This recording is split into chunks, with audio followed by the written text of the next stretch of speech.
welcome back to everybody's favorite new podcast. This is Are You Garbage, the show where we sit down with your favorite comedians and find out if they grew up classy or if they grew up trash, baby.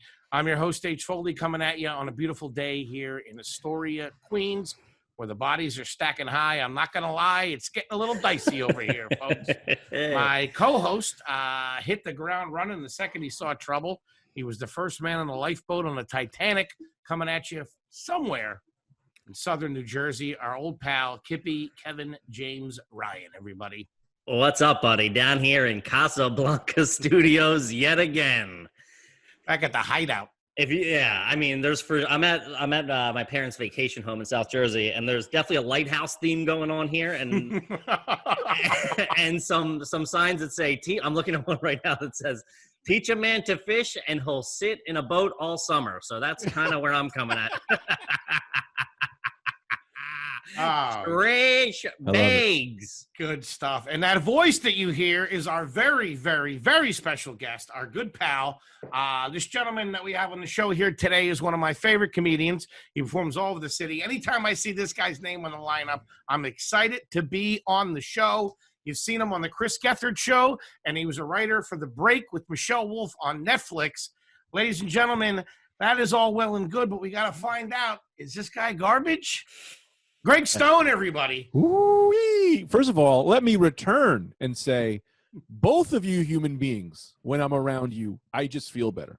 You literally, you know, how many times when I go to a New York Comedy Club and, you know, these pieces of shit walking around, these shithole human beings. And then I see H and I go, oh, we're going to be safe.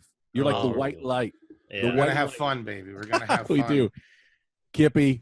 I never knew that you went by Kip. Yeah, that's amazing. Kippy came from, I was on the road with, and I didn't even know him, but I was driving out to a gig with, you know, Keith Robinson, for who's like, you know, the listener, if you don't know, he's like an old school comedian. Like he's the king of the cellar table, you know. And by the road, he means you were in Allentown or something like that. Where was he headlining? We did take a road to Allentown is what I was trying to say. Yeah. So we, and he was acting like he didn't know my name. I was in the passenger seat. I was riding shotgun of his car while he was being driven in the back.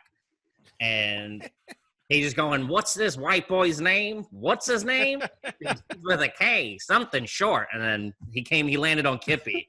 And then before we got back to New York, everybody knew me as Kippy already. Yeah. Yeah. Dude, I love him. He's one of these guys who, if you can take him one of two ways, you can go, fuck, this guy hates me, fuck him. Or you can go, no, I'm going to give it right back, and he'll love you. Yes, yeah. First time I ever met him was when all this T.I. shit was going on, and I'm walking to the back of the table, and he's sitting there, and he's just screaming, "T.I. was right! T.I. was right!" I don't know if you remember, but T.I. like asked his like daughter's pediatrician to be like, see if she's still a virgin or something like that. Yeah. Shit. And people, everyone, all the like super liberal comedians were there being like, this is fucked up. And he's staring in their face going, T.I. was right. Yeah. He was right. And it was like just digging into them. Oh, it was one of the funniest things. He's absolute, he's the absolute best. Another great story is we all went to see the Ninja Turtles movie that came out, because he takes a lot of comedians. We all go to see midnight showing of like big movies that come out. It's like a New York comedy thing. And like so we went to see the Turtles, and the week leading up, we'd see him in the Village or whatever. He'd be going, "You about that turtle life? Are you about that turtle life?" So it was like the first, the remake, the first remake. And so we went, and obviously the movie was fucking terrible. And we made it through like 20 minutes, and we all start realizing, oh, this movie's going to be bad. And it gets to a point of complete silence. And he goes, "Man, fuck these turtles." And he kills. And he stands up and walks out down the hallway. Dude, it was fucking phenomenal. That's hilarious. When you can get a theater cracking up these days, that's pretty good, man. I'll be honest with you. That's not too shabby. It is fun going to the movies with him. The first time I went to the movies with him, it was Cotton brought me. And I'm like all nervous, and like everybody's there. You know, when he organizes those movie nights and all that shit. It's like fucking high school, who's seen with who's this and that. Then he's standing there talking to Cotton. I walk up and he's like, "Why the fuck did you bring this white boy?" That's funny. Yeah. He probably thinks we're the same guy. He probably thinks you and me are the same person. He probably does. I would almost guarantee it. Yeah. I love that. When comedians call me by a different name, that's like one of my favorite. I never correct them. Like Yeah, Lori just be 'em. Kilmartin thought I was Tim Dillon for about 3 years. It was the best my career has ever been. Oh man. Literally. Yeah, that was the closest to getting on Rogan you'll ever be. All right, but that's neither here nor there. We're here to talk about Mr. Greg Stone. Greg, I want to know a little bit. Tell us where you grew up. I'm not sure. Are you a Long Island guy? I think you're a Jersey guy, right? Oh baby, I'm dirty Jersey. Ooh. Man. Oh yeah. Man, we got to get some. We got to do a screening process out here. We can't not find garbage. We throw a rock. Yeah, man. I'm from like a block. I'm from this town Bloomfield, which is a block out of Newark and East. I grew up a block out of Newark and East Orange. So Okay. it was, it's like 30, 40 minutes away. Then my dad was from the Bronx, so I spent the weekends in the Bronx. So it was like divorced family shit.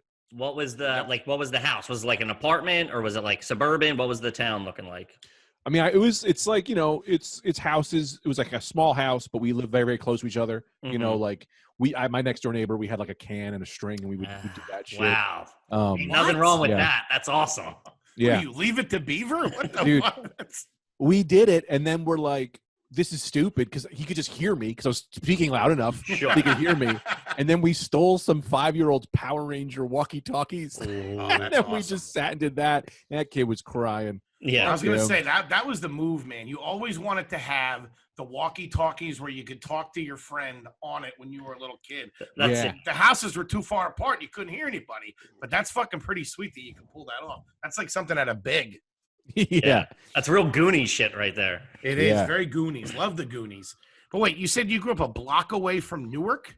Yeah, it was like the corner of Newark and East Orange and in Bloomfield. So like we had, where I lived literally was like the most cars stolen like in America, because they would steal the cars and then drive right into Newark, and then the cops wouldn't chase them. So they knew they could just come right on our block and no one. I had a Chevy Blazer that the window, bragging. 84 Chevy Blazer. We've got into Blazers on other episodes. That ain't a great car. Yeah, Blazer. No, man. Oh, man. 1984 Chevy Blazer, the window wouldn't go up. You had to like jam it and then pull it up. And then one day I get pulled over. I pull it down and dropped it by accident, shattered the glass in the window. The cop goes, well, then that's your ticket. That's your ticket right there. You poor bastard. Here you go. Yeah. Going forward, it would rain and snow, and it would go into the window. And because I lived in Newark, they would steal every car radio I would put in. And I worked in the car radio department at Sears, so I was just stealing car radios from Sears, and they would steal them from me. And they knew that I was replenishing them, and they'd come like every week and take them. Yeah. And the wires would sizzle. It would rain. It would sizzle the open wires, and I would be driving, person in the back in a blanket and a snowboard helmet just to keep warm. It was a wild ride. We can Did they call. start Let's call it a day, guys. I think that wraps up Yeah, the whole no shit. fucking garbage quiz. We're gonna. Did they start putting in requests for the radio? Like, hey, Greg, can you get us a subwoofer? And I kind of wanted to talk to him, like, look, just ask me what you want. Like, what'll make you? I'll get that shit for you, and then let me have one. Let me just have one for the rest. It's just hooking them up was annoying. out of all the things that I remember Sears selling, I don't remember an audio visual department. Oh yeah, Yeah? yeah, man. We had not anymore, but I think because of me, they stopped. I worked with a group of people Sir, that there's a dirtbag in Newark that's killing our whole entire inventory. We got to make a move on this. Went through Well, 15 head units this week. I was a normal. I was not a thief at first, and I was working with these dudes who worked in Patterson. And the way it went down was this guy's looking at the radio and he's like, "Here's how I would steal it, whatever." And I was like, "Nah, that's dumb. You'll get caught. What you got to do is return it, buy it, return it, mark it down, purchase it. This way you get it." Like I did this whole went through the whole system and how you do it. He walks up to me about a week later, puts $100 in my hand, and he goes, "Hey, thanks again for that tip, man." And I went, "What?" He was just like, "Yeah, I swear to God." He was like, that was him being like, "You're in now. Yeah. You took the money. Yeah. Now you're part of us. Yeah. Now what else you got?" Because he had stolen a $2,000 Bose surround system, sold it, and then gave me the money. You'll be Holy brought up on shit. RICO charges. The second Yeah. you take the money, the whole thing goes down. You're part of the team there, Stoney. Greg Yeah. Stone getting his taste. How old were you? 17 at the time. I was 'cause- 17. Go ahead. You guys might be too young to remember this, but I remember, I think we've mentioned this on the podcast before, is a couple of my buddies worked at Best Buy. Like when Best Buy started getting popular, and the system they used to have was you'd buy the thing, but then you'd go over to like a conveyor belt where some other guy was working, and it would come down from the storage up top. They had like the Mhm. storage upstairs. It would come down like luggage. And dude, these guys, we robbing this fucking place blind. I don't know how they fucking stayed in business. Dude, in my department, in 1 year, you'd look at where, like, they had a map on where internal theft was. My department was this big on the map, and there was 100 little red pins. And every other department was like $1,000. Our department, 75 grand in 1 year was stolen because 3 dudes, me and like 2 other guys. And let me tell you this quick story about this other guy. Okay. So it was me, these 2 scumbags who I loved. They were just we were the 3 scumbags, and this one black guy who was very like a white black guy, like a Carlton kind of guy. Like he was very professional. He was like sweet. He was the best with customers. Everyone loved this guy, and no one ever talked to him. No one ever talked to him about the dirty shit. We were like, we don't involve him. You know, like he's too innocent, right? Mm-hmm. We're all doing our fucking thing. One day, cops come, pull him out in handcuffs, and we go, what the fuck did Todd do? What the fuck did he do? Right? I see him years later. The scam, he was running scams. He was I don't even think he was a sweet guy. I think it was just all character he was doing. He got caught on wire fraud or something crazy. Like he stole an Infinity G20. Now, what does that mean? How do you steal a car? Yes, Sears doesn't sell cars. How does one steal a car from Sears? Oh my god! Here is how you do it. At Sears, you could have pay your Discover card at the register. So you could pay your Sears card or your Discover card. Yeah. Oh, that's fucking garbage, man. They used to do that shit a lot at retail places, at like department stores. You could go pay like your phone bill at Macy's and shit. And if you got a Discover card, you're fucking 3 places take that. One's an OTB. Yeah. Dude, he bought a car on his Discover card. And then what he would do was, so I was trying to follow the logic here, right? He would return, he would take an object, or he would return a piece, like a thing, like a car radio for $300. Now, that means money is supposed to leave the register, right? Mm-hmm. So now the register is over $300. Gotcha. Right? Now, the thing he returned didn't exist. So what he would do is he would return it, then mark it down, and then have someone buy it for $3. So some object that did not exist, car radio, would get marked down like 50%, then sold. Now you don't have to find that thing that was returned. Now he takes the difference, right? He would take the difference between the return point and the selling point. So the difference is the extra money that's now in the register. Mm-hmm. Now he would then take his Discover card and pay off the Discover card with the difference. Wow. So every month he was doing this scam to pay the car payment through this thing, and he was doing it. It was a little bit more complicated than that because he wouldn't ring it up under his number. He would do it a different, right? Like it was this whole other thing. But when they fired him, they brought him out in handcuffs because they knew he was doing something but couldn't figure it out. So he goes, they got me for absences. They didn't get me for stealing. He was like, it's like when they got fucking, that mob guy on tax evasion. You know what I mean? Like they get Capone on tax evasion. They got Capone on tax evasion, but he was driving an Infinity around that he stole from Sears, and I kneeled to him and I was like, you were the fucking king. We didn't think you were doing anything. Wow, that's pretty good. Forget about Are You Garbage. This is fucking scam school with Greg Stone. Right. Wait, who got him on Sears got him on absences? Yeah, not witness protection. What's it called? Loss prevention. Loss prevention brought him in. What they would do is they'd bring you downstairs, and they did this to me a bunch of times. They'd grab you. Sears has their own police force? What the fuck? The security would bring you in cuffs. Dude, it was like that's not now. Back in the day, fucking that was the Sears was the land of the law. Back in the 90s, dude, they could do whatever the fuck they wanted. It was like Tombstone. Yeah, I don't think they could. I don't think they can bring you down in cuffs now anymore. I don't know how it worked, but they cuffed him. They brought me down one time, and I was 17. Right before they're bringing me down, this guy Angel looks at me and he goes, "Whatever they ask you, you just say you don't know. You say you don't know." And he whispered it. They bring me down, and they were like, "Looks like people are a lot of money missing from things. What are you doing it?" And I'm like, "I don't know." We're like, "We know you know. What do you know?" And I was like, "I don't know." I just stuck to my guns, and they went, "Ah, yeah, get him out of here!" Christ. What the fuck? What is there? A sheriff at Sears? Dude, that is fucking crazy. The lords of scum working. It was us versus them, like every day. You'd see loss prevention come up, and you'd go, all right, everybody, cool, you know. And then we had one guy who was in on it. They had one guy who I didn't know, but he was getting a take. One of my men was paying him on the side, and so like, we got Jerry on cameras today. We're good. Do what you want. Dude, it was what the fuck? Greg Stone. Wild. Dude, it was out. And I left that job because it got so bad that I was like, I don't want to go to jail. And my dad worked there.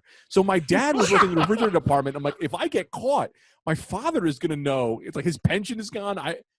We had this one guy, and then I'm sorry, I don't want to take up too much. No, I fucking love this. What are you kidding me? The Sears Chronicles of fucking Newark, New Jersey. What the fuck? Dude, it was Jerry's on the cameras. Don't worry. I feel like we can make a movie about this, Goodfellas style. You can fucking literally do this. I kind of want to write a show about the two sides, you know, like the good guys and the bad guys. It would be fun. But they had this guy, Chris, and he was a fucking cokehead white dude, frosted tips guy. Oh, dummy. That's kind of guy. Starts working with us, and he's just blatantly stealing shit, right? And we're like, yo, you're going to get us all pinched, right? So we were like, yo, this guy, yo, man, you got to get out of here, man. You're too crazy. You can't just do this shit. And he just kept stealing, and security kept coming up there. So we had we were shutting. We weren't really doing much at the time. He eventually, but he, so what I did was we had these stickers that you put on like CDs that would send the alarms off. And one of these fun bits we would do is you'd walk behind someone, you just kind of throw it on their back, and then whatever store they went into the mall, it would set the alarm off. So we're walking back, and I just fucking threw a few on him for laughs. He walks through the Sears exit. The alarm goes off. He sprints to his car, gets in his car, and takes off. And security was like, yo, what the fuck was that about, man? Right? We're like, yo, he's not coming back. He's not coming. We don't see him for like 3 weeks. He shows up, shirt and tie, walks over the register. He's like, what's up, Greg? Grabs 2 plastic bags, walks into the stockroom, fills the plastic bags, and then just walks out of the store. Like this is a robbery. Like what we were doing was like little scams, and then this fucking guy, they got him. They got all. Yeah, I'm garbage. Is that what this podcast is about? Jesus, dude, Stone fucking set this guy up to get him out of the way. That's what fucking Tony Soprano did to Feach LaManna. Dude, he was the fucking patsy the whole time. Holy shit. Greg shows up at the guy's house. Hey, can I leave a couple of TVs in your house for a little while? I got a little heat on me. He's talking to the other guys. He's like, listen, I got a coke can. He's right for the picking. Easy fall guy. How do I know you're not going to turn on me for a little bag of white powder? Huh? You fucking embarrass me. I love how when fucking, you know how devious Stone is? When every time Stone said somebody's name, he would whisper it. We had this one guy named Chris. Yeah. Dirtbag. Holy shit. I didn't say last names, though. No last names. You know what I mean? HIPAA or whatever. Of course. All right. Well, you're definitely fucking garbage. I don't have my numbers in front of me in the file, but you're fucking trash. But let's ask a couple of questions. Let's play a little Are You Garbage with consigliere Greg Stone over here. Yeah, that's the whole time they were like high school kids. They're like still running numbers for the mob. Those guys were older. They were like 30 or something, or 25 or something, but I was super young, and I would just kind of tell them how to do stuff and whatever. It's funny. My hands are clean. I feel like, Kevin, haven't we talked about that? If you were a little kid and didn't have a job where you worked with men, you're a total pussy these days. Like, that's how you knew you're garbage. Like, I remember having like dishwashing jobs, and it was like me and like adults working there and shit. Yeah. For sure. They would give you your first cigarette or something. They all had like house tats on them and stuff. Oh yeah, of course. Well, then I always looked at like the camp counts. I'd be like, this kid's a pussy going off to like fucking play kickball. Oh yeah. Meanwhile, I'm in Santo Palato, fucking scrubbing pots and pans in the back. Fucking bullshit. Dude, my next job, I ended up working at Fortune Office in security, which is like, what are we doing here? Right. Shit. But I didn't do anything. That's like when Leonardo DiCaprio started working for the feds and Catch Me If You Can. When he finally went over, he's like, listen, I'll show you the ways. Yeah. I didn't, now, Fortune Office was different. They'd sold jewelry and shit. So I was like, yo, I'm not fucking with this like federal fence shit. But it was just like a job. And all the guys in security were like ex-cops or cops on the side. One of the cops walks up to me one time. I'm probably 20 years old. I don't know, probably younger, 18, 19. I don't know. Walking to the cop, smacks me in the ass so hard I almost threw up, right? In front of the head of security. Head of security looks at me and goes, hey, Greg, did that bother you? Is that a thing I need to write? like clearly sexually harassed me, in a violent way Yeah. in front of this guy. And the cop looks at me and goes, "Yeah, Greg, was that a problem?" And I was like, "Not a problem, sir. No, we're good. No. Yeah. These guys all had fucking guns and shit. He's assaulting me." So Jesus. I don't know. Oh man, that's fucking too funny. All right, let's start off with some questions here. Kippy, what are you thinking? Yeah, I'll hit them with some of the kind of the regular, the ones that are becoming regular themes. And plus, a lot of people are writing in with their own opinions on it. Growing up as a kid, did you do milk for dinner? Milk for dinner? Like at dinner, would you sit? This guy was fucking grand larceny. What are you talking about? He was having a glass of red wine. That's what the fuck he was doing. Milk for dinner? No, dude. No. Foley's family would sit down with like pasta and meatballs and sausage, and then he would get a fucking glass of 2% right next to it, like a fucking jamoke.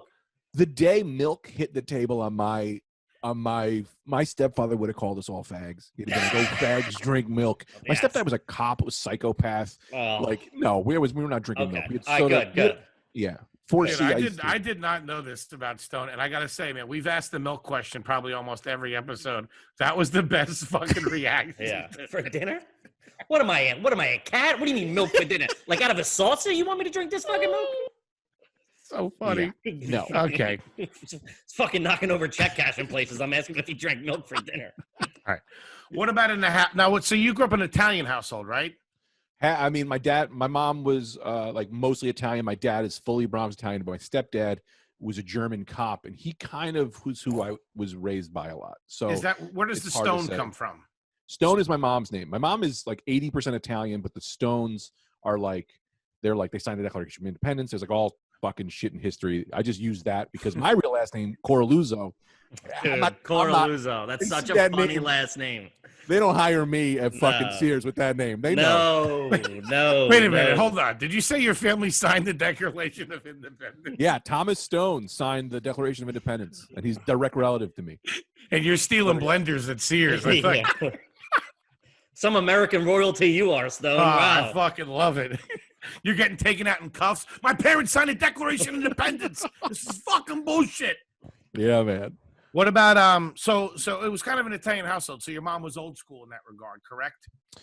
Really. My mom's Italian, but she's not like my dad's side is all like they're all like these fucking bones, you know. My mom was just a nurse. She was like she's Italian. She knew how to cook, but she wasn't like my mom was like a super strong woman. She wasn't like take care of the children, you know, like she wasn't like that. Just to know who my mom was, about 6 months ago, I call her.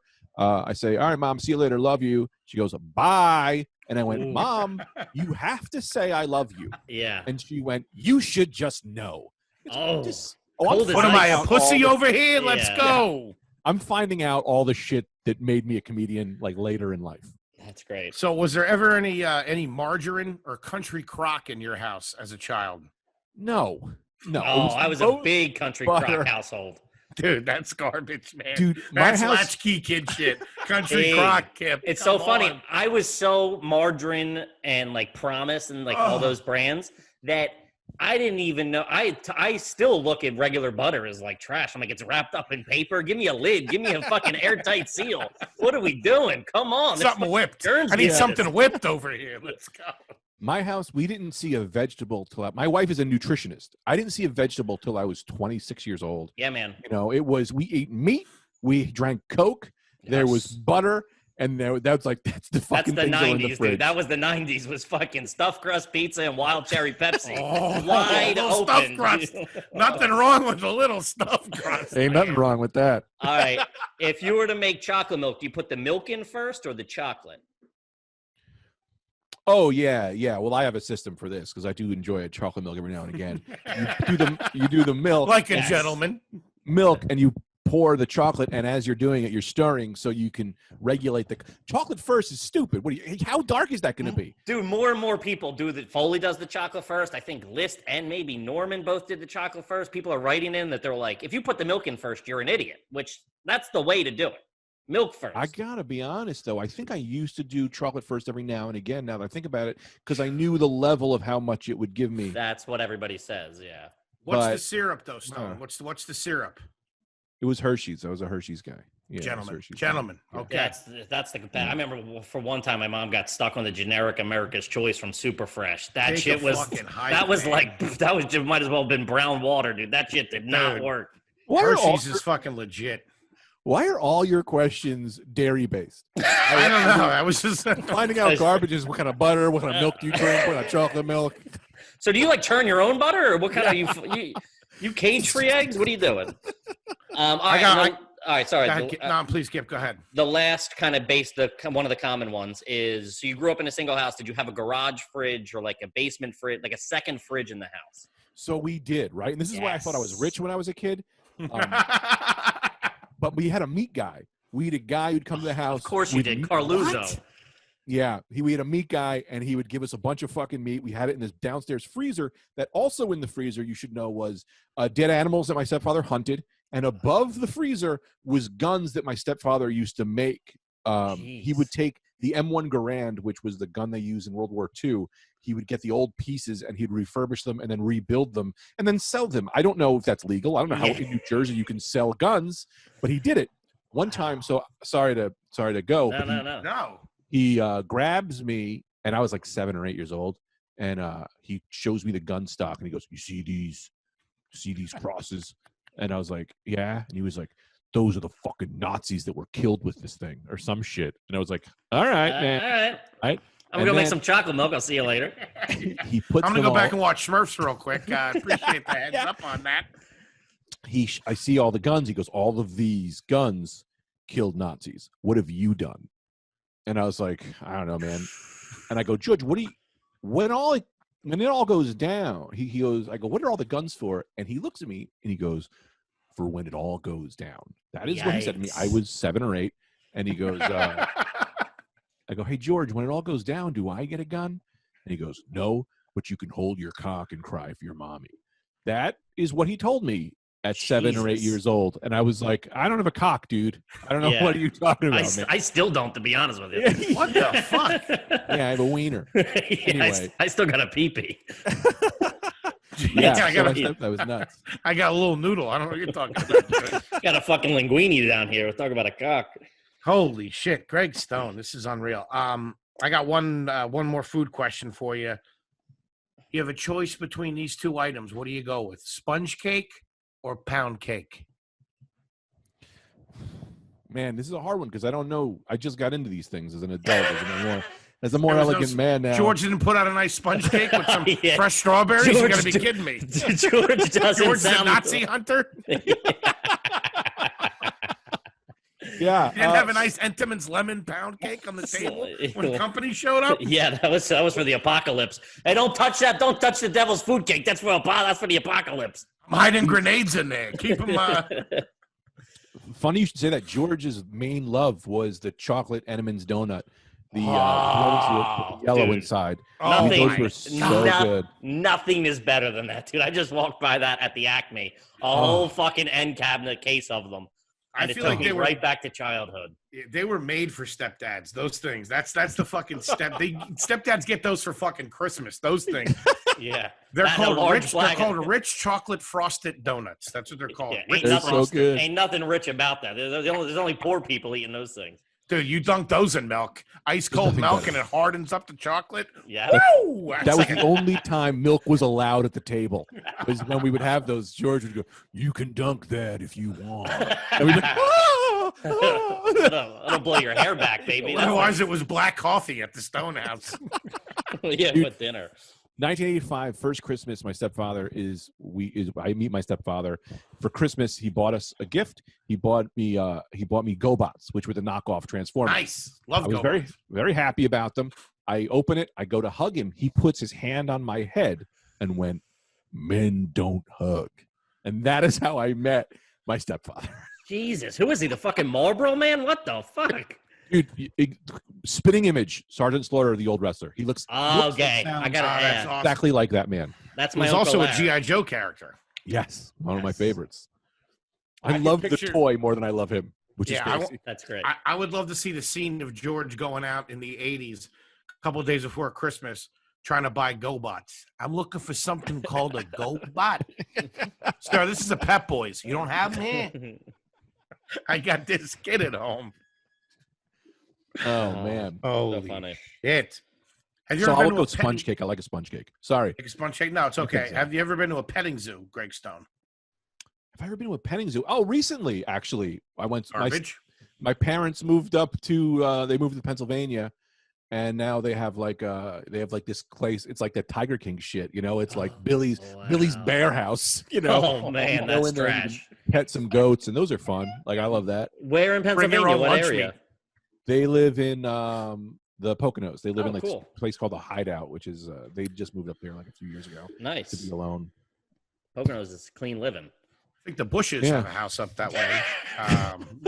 Yeah. The place my parents live in, the Hideout, which my mom was not this Italian, but the place is called the Hideout because it used to be where old mobsters from Jersey would go to live to hide out from you know, when the heat would come around the corner. You know what's funny is the Irishman really shined a lot of light on that there was a lot of like even like Scranton, Wilkes-Barre, Pittston, the Poconos. Yeah. There was a lot of fucking New York and Jersey mob and Philly mob that like was in that big circle because you know out there who was looking. Yeah. Yeah. Yeah. And there was also a lot of sure. money because there was a lot of vacation and resorts and shit out there. It was like the Catskills kind of, so it was like a place to get away to. So there was like money floating in, you know. The trucking, the unions, all that kind of shit. Also, God, Foley, just so you know, it does not matter what you say to me. Every time I see you, I go, "Yeah, he's Italian." You I don't really do. care. I'm like, Yeah. "He's Italian. He's one of us. He's one of our guys." What are you talking about? I am not even that kind of Italian, but I'm like, he talks like one. He's one of us. Yeah. Are you crazy? You don't know. Hey, Foley, how's your Nona? All I right, was the got only one. Irish kid working at sea, stealing things, and that's when I met the world. That's Yeah. when I met Greg Stone. That's how we did it back in the day. Me and Stone, he was a good kid from Bloomfield.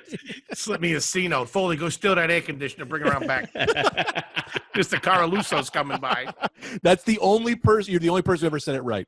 That is exactly how you say it. You fuck Italian fuck. You know you are. You're fucking on the run from somebody, you piece of shit. No, he just doesn't have a real identity. He's just always been doing characters, and in the '90s, he just hit on Goodfellas and fucking stuck with that. He's not he's been acting about who he is for fucking everybody. And unfortunately, I'm the only person that sees the real him, and it ain't pretty. I'll tell you that much. That's too funny. There's no real human being. No. Are you from Jersey, Kevin? No. I'm You're from Philly. Philly. Yeah, I'm from That's outside right, that's Philly. right. Okay. Philly garbage through and through, baby. Okay, Go ahead. I'm sorry. Have you ever, or this is a part A and a part B. So answer A, and then I'll fire B. Have you ever ordered Domino's 555 deal? So I don't want to see. I'm playing for 100% garbage all the way through. Or they also have the 777 deal, which they came out a little later. Who I am and what I am. That's Domino's in my house. We had once a year because it was inappropriate.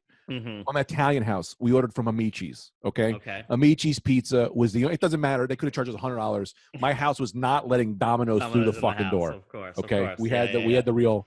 We had to have the real shit in Jersey, which a lot of people don't know. Northern Jersey has some of the best pizza in the world. It's that because New Yorkers, they live there and then they fucking move to Jersey. And anybody who lives in New York gets a little bit of cash and then tries, goes out to Long Island or you know. So we had great pizza. Amici sounds pretty fucking good. I'll tell you that. Oh, fucking Amici's, man, they were good.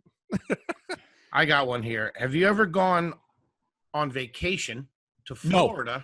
Done. No, never went on vacation. We did Disney World once, and we never went on vacation. I went on vacation twice because my North End friends' parents felt so bad for me that they took me on vacation with them. Oh man, that's a big garbage thing. Have you ever gone on vacation with friends? Oh, I've done that. Your parents give you like $50 to send you off. Like, what 2 weeks. You're that's sleeping in a room with. That's not gonna last you 2 weeks in Aruba with the fucking Cartwrights down the street. Yeah. You're sleeping in a room with some aunt that's also on the vacation with the family too. I had that, man. I had to sleep next to some guy's aunt. Brutal. What was the full Think question? about how she felt. The full question was, have you ever gone on vacation to Florida where you didn't go to one of the shore points or Universal or Disney? Anywhere else in Florida, you're fucking garbage if you went there. If you're going to like the middle of the country, like the Panhandle or something. My mom is originally from Florida, like fucking barefoot. They had someone who they were like classic redneck Florida people. One of our uncles or something had had $1 billion because they own land that Disney bought. Wow. So it was that they bought like all this land from them, and they were like these just shit people who ate snakes with no sneakers, who then became millionaires because Disney needed their house. But I did technically go on vacation. I'm lying, to Destin, Florida, because my granddad moved there, and I got to go fucking. That's all right though. I mean, you're going to visit family. That's a pass. That's a little bit. Destin, Florida. That doesn't sound good at all. No. I feel like that's where William Dafoe lives. I don't know why. Go ahead, Kip. All right. Anyone in your family ever own the minivan known as the Ford Aerostar? Yeah, I think my brother had 3 Aerostars. Dude, an Aerostar stunk. The Aerostars. They all smelled like eggs and sulfur, dude. Every fucking Aerostar had a gas leak. Some monoxide was leaking. They always had red interior too. What the fuck was that? Red leather interior? What are we doing here? Wait, I gotta look up to make sure I had the Aerostar, but I'm pretty sure my brother had an Aerostar. It was like the spaceship looking minivan. It was the first like sports edition. Oh my minivan. God! So dude, that thing stinks. I didn't have an Aerostar, but my cross the street neighbor did. And we used to call it the chocolate bus, and he was this Puerto Rican dude named Emil who would just play nothing but Fat Joe every time we got in the car. So we would drive to the chocolate bus, which was an Aerostar, listening to Fat Joe. Oh, that's clean living right there. That's hell awesome. Yeah, man. God. That is too funny. Is there a drawer in your house now, I'm going to say, okay? Is there a drawer in your house right now that has like packets of ketchup, soy sauce, plastic forks, et cetera, things like that? What you are tipping on right now is such a contention in my marriage. This is because my wife is a classy, good human being with a good heart, and she married a son of a bitch from New Jersey. Yeah. These are dirty people. Don't throw that goddamn duck sauce out, I swear to God. We have that. And we have the junk drawer. She gets mad at me for my junk drawer. Love a junk drawer. Screws from who the fuck knows what. An old battery. Yeah. There's a couple of wires, some plugs that don't work anymore to electronics. Knows who the fuck what happened to them. 3 poker chips. Yeah. I don't know. Just it. It's just the miscellaneous. And I used to love the junk drawer. The top half of a transformer in there for no reason. Growing up, we had multiple junk drawers. They just like kept spilling over into other drawers. Yeah. You ever go to a kid's house where the dad had like his shit together and there was no junk drawer, but the dad had like a perfect toolbox and like the garage was all done nice? Then I go to my fucking house. My dad, the junk drawer's got drill bits, half a drill, a flashlight that doesn't work, some fucking Zippo from Vietnam. Zippos were big in the junk drawer. Dude, if I went over your house and you had your extension cords were hanging up in your garage, I was like, dude, we can't be friends. What are we doing here? I have extension cords hanging right there. I bought a coat hanger that hangs on the door for coats, and I hang different wires on them. Sure. Because New York, I do that at home as well. New York's a little different because of the space, for sure. Yeah. But if you got a garage and you're so organized that you're wrapping up your extension cords like you're a roadie for a fucking rat, you know what I mean? That's too much. I see. In the classic way, like in the clean way, that's good. Yes. I'm doing it in the shitty way, that is, I'm too stupid to put them in a box, so I hang them because fuck it. Because, you got them on coat hangers. That's fucking garbage right there. What about this real quick? Do you remember, this goes out to both of you actually. Do you remember the first time? DJ? This goes out to Kippy and Greg out down there in Jersey. Hope you two are getting through the Rona. Here's a little Def Leppard to get you through the day. I'm H. Foley. Do you guys ever remember a time when you were with your parents and they had to ask somebody for a jump? I remember that. My mom, the car wouldn't start, and my mom goes to the trunk and pulls out these jumper cables, which I didn't know what jumper cables were at the time. And some guy was getting into his car next to us. She's like, "Hey, you got to jump." I'm like, "Oh God, where's this going?" You've made a couple of wrong turns if you got to get jumped at like the fucking ShopRite Super parking lot. Dude, I live in this weird, crazy. We have like the suspicion that my mom had a gambling problem because she was like the head of an ER, but we lived in a block out of Newark. Never had any money. Never had anything. So like every night, my mom would always have like not a nice car, but a car that worked. And one time, my sister needed money she fucked up somehow, and she needed money for college or something. I don't know what the fuck it was. And my mom goes, "All right, hang on." Leaves, comes back 4 a.m, hands my sister $3,000 and goes, "There you go." And so my mom was a card shark. She would just play 5-card stud. So she needed money. That's a fucking badass game. 5-card stud. You've had a couple of guns pulled on you playing 5-card stud. She drove to Atlantic City, went all night in some poker tournament, or pie up, pie down, who knows? But came back with the money and handed it to my sister. My sister's like, "I don't fucking know." Now we're all like, we never had money because our mom had a gambling problem. I mean, it's so clear. It's got to be. We don't really know for sure. I hate to shit on my mom. I love my mom. That's so funny. It's crazy. Questionable what the finances, where the money was going. Where it was going, and it was very weird. Wait, but what's that got to do with getting the car jumped? Nothing. I just like to talk. Stone's just confessing to crimes. Yeah. He's like, "You guys are priests, right? This is you can't talk to you can't go to the feds with this kind of stuff, right? There's some kind of oath you took."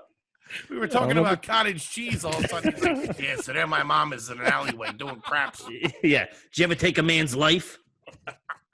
Yeah, I have no idea. I don't know. I just like, oh my God. You're sending out. You're lighting these weird memories that are coming out. That's kind of the thing that everybody realizes is like, holy shit, I haven't thought about that for so long. People are really digging it. It's cool. All right, I got another one. While we're, have you ever looked for car parts in a junkyard? Car parts in a junkyard. Yes. Yeah, like I gotta go get a headlight, or whatever. My mom did that, man. She did it a couple of weeks ago. Look, she was drunk driving. Aerostar back running. She was drunk driving and sideswiped the fucking mailbox. My next door neighbor were these 3 brothers named Jose. It was Jose, Manny, Jose, and Osolito. There was 3 brothers. They were all named Jose, and they just built cars in their backyard and shit. And we jumped the brick wall to get into some guy's garage because they had like where the car parts were to find like it was like the backlights of a Honda Civic or something. Yeah, we got them, and then we found there was fucking hence junkyard dogs fucking start chasing us. We had to fucking climb this thing and jump back.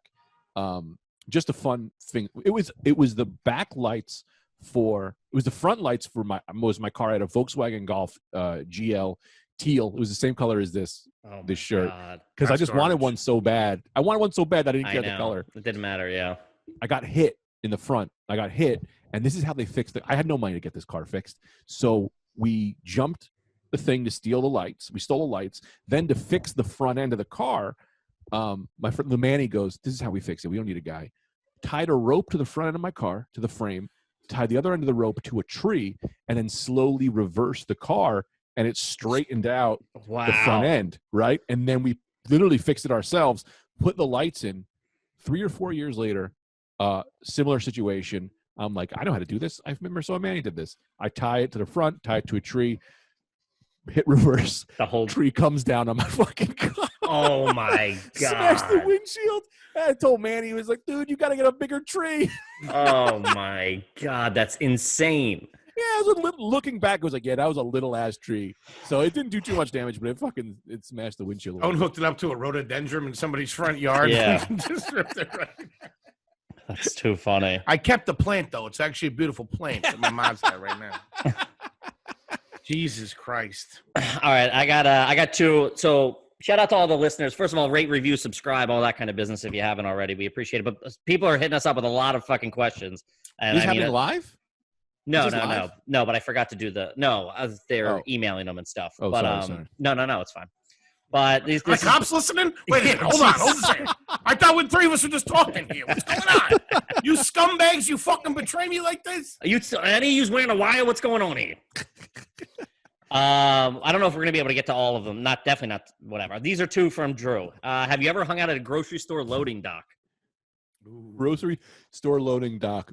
Now, people in my family did because they worked there. I didn't, but I used to hang out at the ER loading dock where the patients would come in. as I worked into the Trying to get a couple extra pills that fell out of someone's pocket. Looking for Percos. Yeah. He's got a script pad on him, huh? Knock Close, it. but no. All right. And another one. Have you ever been in a competition to get a watermelon out of a pool? Because I for sure have. You ever done a greased watermelon? Yeah. What? Nothing on that? No. Oh, yeah. It's like I've done a sack race like a fucking gentleman. I've done that. I'll fucking put an egg on a spoon and run back and forth or spin around a baseball bat. A greased watermelon. This what was the big fuck? at swim clubs. You know, it was like on July 4th, whatever. I used to go to fucking Richboro Swim Club, and we'd fucking grease up a watermelon once a year and throw it into the deep end. And there would be like two teams, like 10 and 10 or 20 and 20. And you had to try to get the grease. It was all covered in Vaseline. You had to get it off to the other side. Real garbage shit. And then everybody would eat. Everybody would eat the watermelon after. No. Greasy watermelon. Well, you don't eat the rind. You know what I mean? You just eat the red. You just lick it. Slipping out everybody's hands. Oh, that is dirty. You ever play on train tracks, Greg Stone? You ever play around the train tracks? Yeah, well, we didn't call them train tracks. In our town, it was the tracks. You go to the tracks. And on the tracks, that's Real where garbage. we would ride bikes because they'd have like trails and shit. And you'd have to jump over homeless pedophiles who would try to get you. Because that's also, you had two types of groups hanging out at the tracks. You had kids who were trying to smoke cigarettes and homeless pedophiles who were trying to rape kids looking to smoke cigarettes. And if you found the right rock, you could find some pornography. But those were the tracks by our house. Oh, that was the finding porno mags in the woods.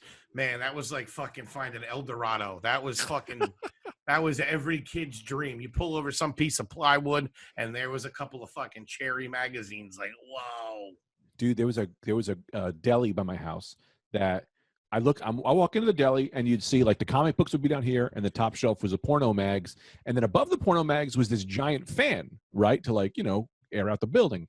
And I go, that fan, there's no fence, right? Like it was just, you pull it up and pull it down. So I went back in the middle of the night and we brought a little brick, like a little egg carton. What are those things called? Those egg crates? Yeah. Milk crate, right? Milk for dinner crates. Reached our hands into the fucking milk for dinner, reached our hands into the fan and just grabbed pornos. Wow. And I was selling pornos in high school because we wouldn't take too many. I mean, what the fuck?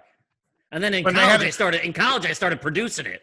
They had to do that when the things had to cool down at Sears for a little while. Yeah.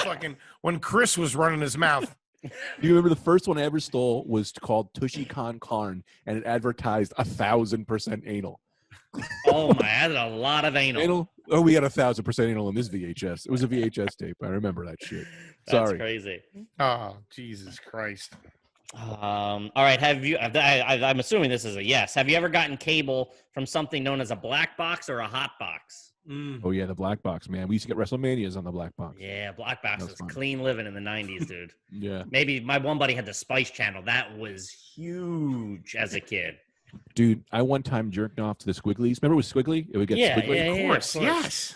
I was jerking off to the Squigglies, and then it got clear for 3 minutes, and I realized I was just watching Operation Dumbo Drop. So I was masturbating to an elephant's nose, I think, for half of it. This guy's hung like a horse. Jesus Christ. Dude, what was it about our hormones where just the idea of it, like you would see those squigglies were no joke, man, but like you'd like catch like a little bit of a boob would shake and then slow and like roll up the side of the screen. Yes. And I tell you what it was your fantasy of like it was if the movie would have actually been clear, you'd be like, this whatever, not whatever, but the fantasy of it. That's like strip clubs, though. Your imagination is way more enticing than what it actually was. My friend Emil, the kid I was talking about before, his TV for some reason was fucked up, and from Playboy would come out at 8 p.m.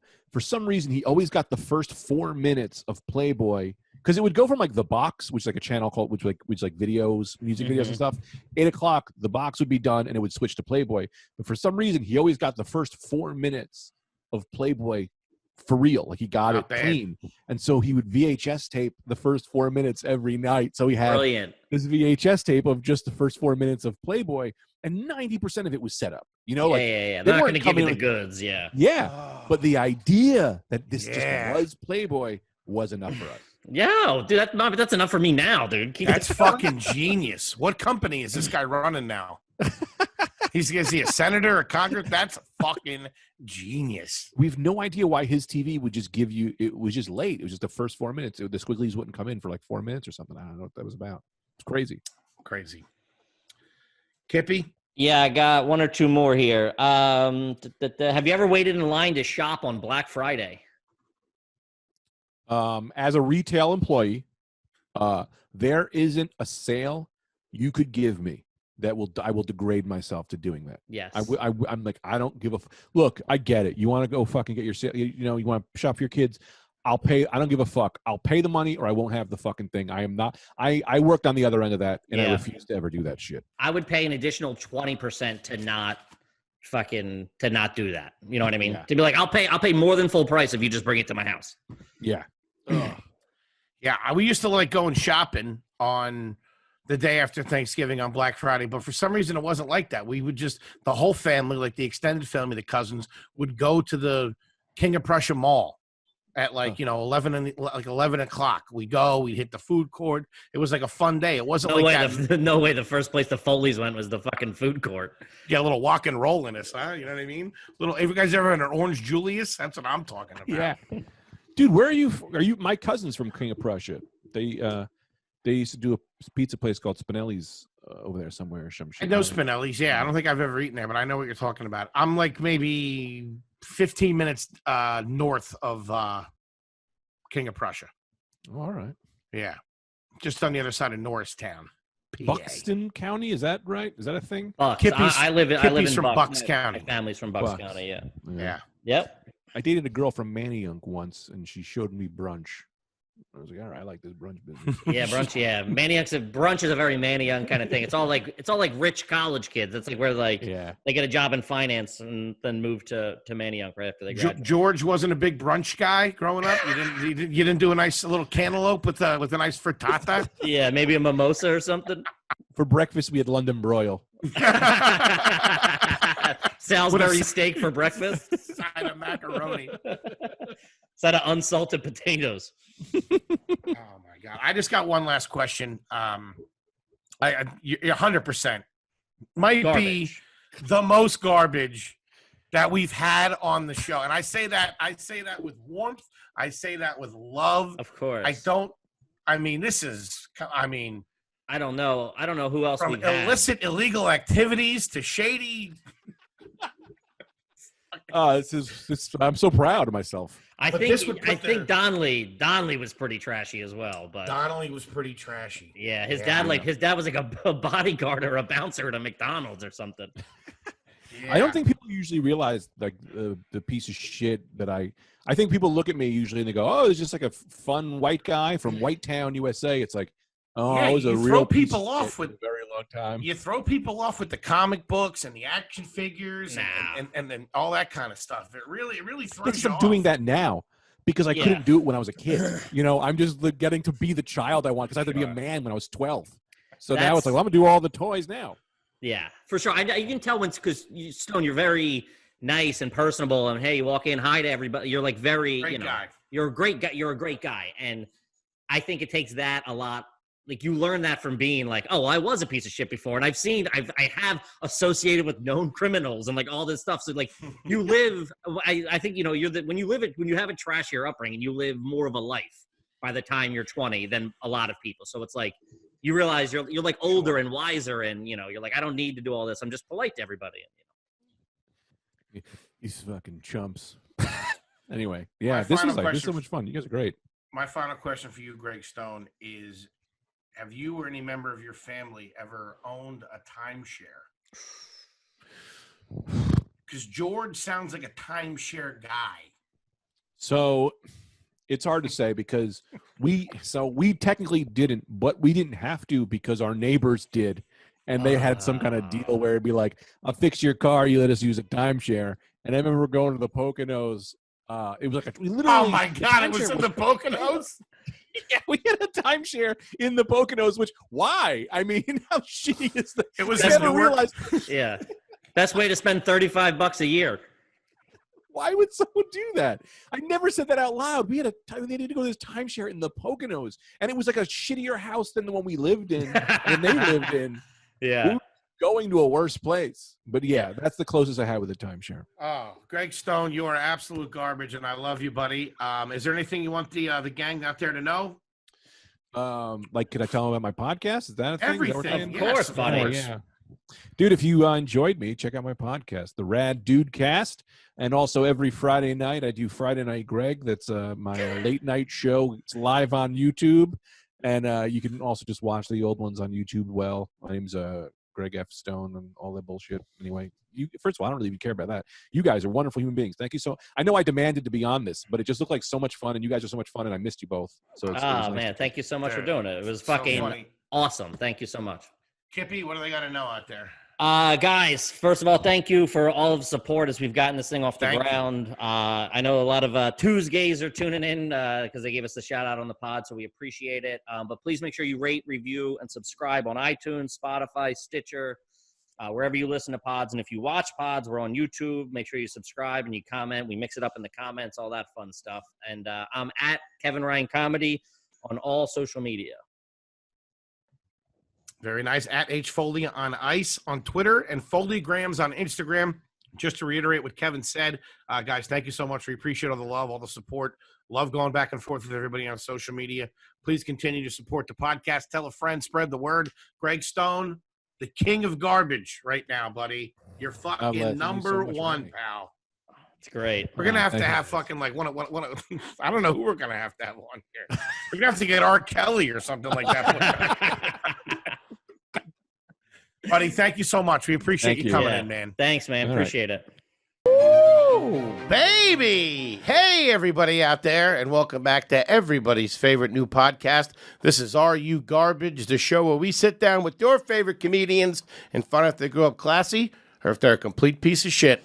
I'm your host, H. Foley, coming at you on a glorious day here at Gas Digital Studios in the fucking East Village. It's nice and cool. I can feel the fall coming. I can taste the fucking turkey on Thanksgiving, and I'm excited. My co-host coming at you right next to me, a little too close. If he was any closer, I'd be fucking pregnant. This guy. Gang, the next time you reach for a best pal, you go ahead and make it a Kippy. Give it the fuck up for Mr. Kevin James Ryan, everybody. Hey, what's up, everybody? Thanks so much for tuning in. As always, we appreciate you listening to the show, watching. You can make sure you rate, review, subscribe on iTunes. And also, full video is available on YouTube. You can subscribe there as well. And you can use promo code AYG to sign up for Gas Digital Network to get all the shows on the network and a bunch of cool shit as well. Yes, sir. Thank you, Kippy and gang. We could not be more excited to have our incredibly special guest here with us today via satellite technology. He's a huge get. We got him on the big screen, gang. This gentleman is a comedian, a podcaster, an actor, and producer. You have seen him on This Is Not Happening, The Late Late Show, The Joe Rogan Experience, Bachelor, and of course, he is the host of Honeydew Podcast. But the big question in everybody's mind today, is he garbage? And I don't know. He looks like a detective that got caught up with the bad people. Ladies and gentlemen, give it up for the one, the only, Mr. Ryan Sickler. Oh, all right. Yeah. Thank you, guys. Buddy, thank you so much for doing the show, man. We're happy to have you here. Thank you for having me. It's a pleasure to be here, and I can tell you right now, I know the answer because the shit you got on the shelf behind you, that's 10 times more than we had in our fridge and cabinets.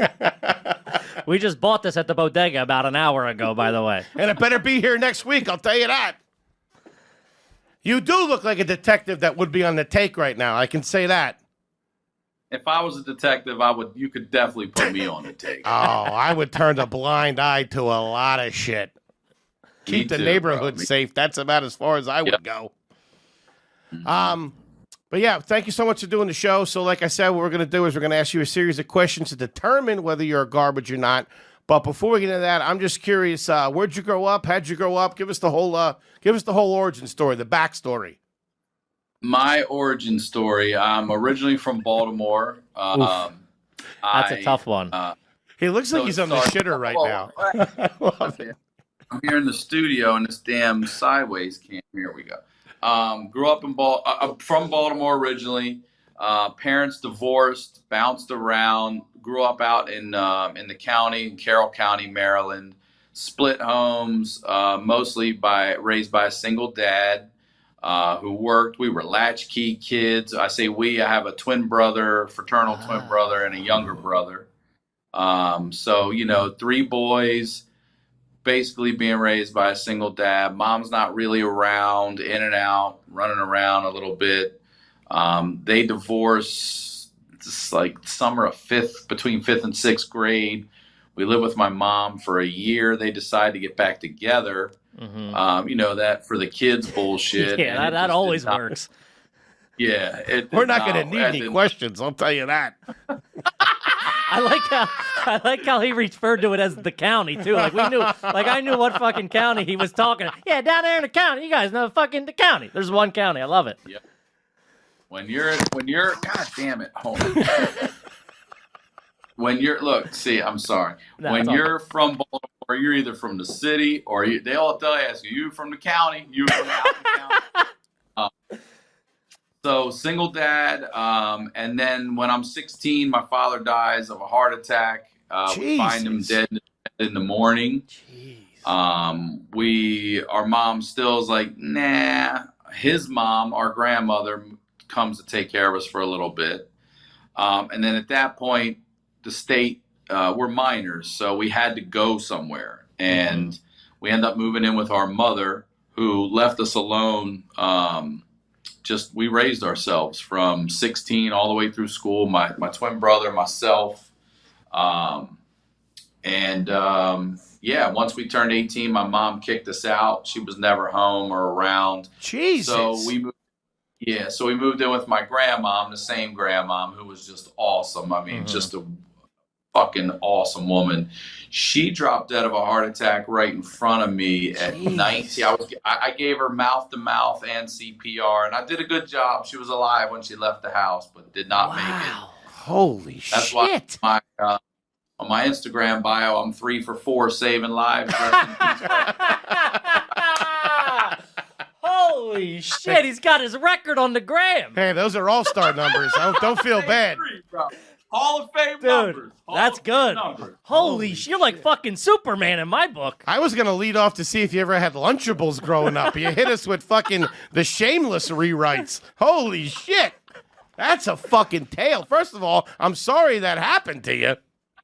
Thanks, man. Holy after cow. She died, we had an uncle who came in and basically was like, man, fuck everybody. We were thrown out. I lived with my grandmom's sister, my Aunt Marguerite, for a little bit till we found our own place. I say my twin brother and I got a place for a year. And then after that, I moved out here, and I've been here ever since. So that's my nutshell story right there for you. What happened to the twin brother?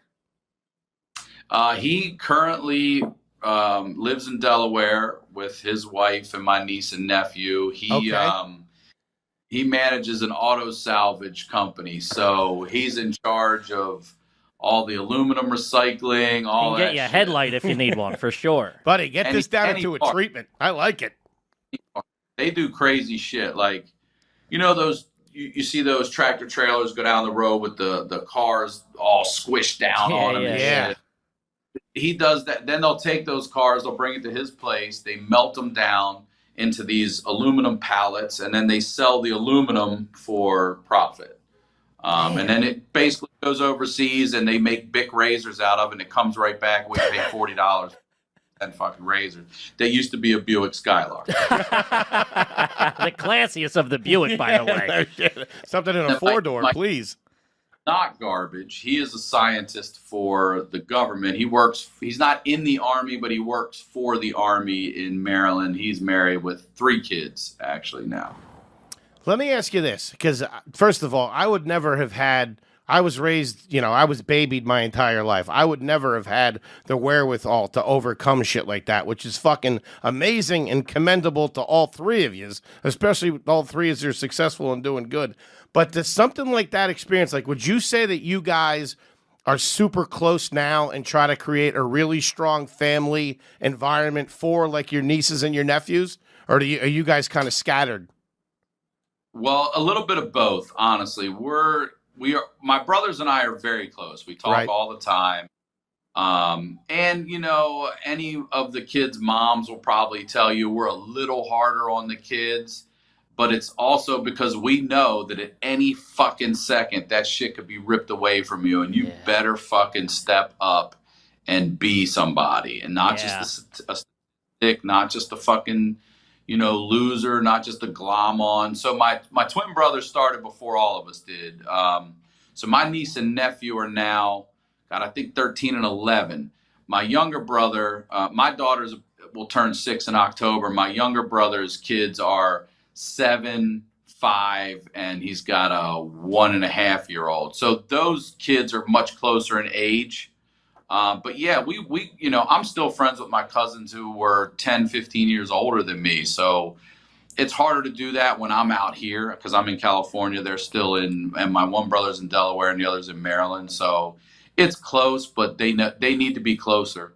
That's a really good question. They should be closer. Okay, because I figured something like that, either you're going to go two different ways from it. You're going to recognize the importance of family and having like a support system and go that route, or you just don't really talk to each other at all. That's good that you guys still held on through all that. I mean, we were literally laying there on the bed together with our dad's dead body, and my brother and I'm breathing life into my fucking grave. I mean, I had just gotten to be a lifeguard. I just took all these fucking CPR classes and shit, and here I am having to fucking use it on my grandmother. I never used that shit on any motherfucker that got in the pool. Yeah, you slip in the shallow end, you're on your own. Yeah, diving for rings. I ain't coming in to get you. You shouldn't have been diving. I'm not messing up my hair to dive in for you, I'll tell you that.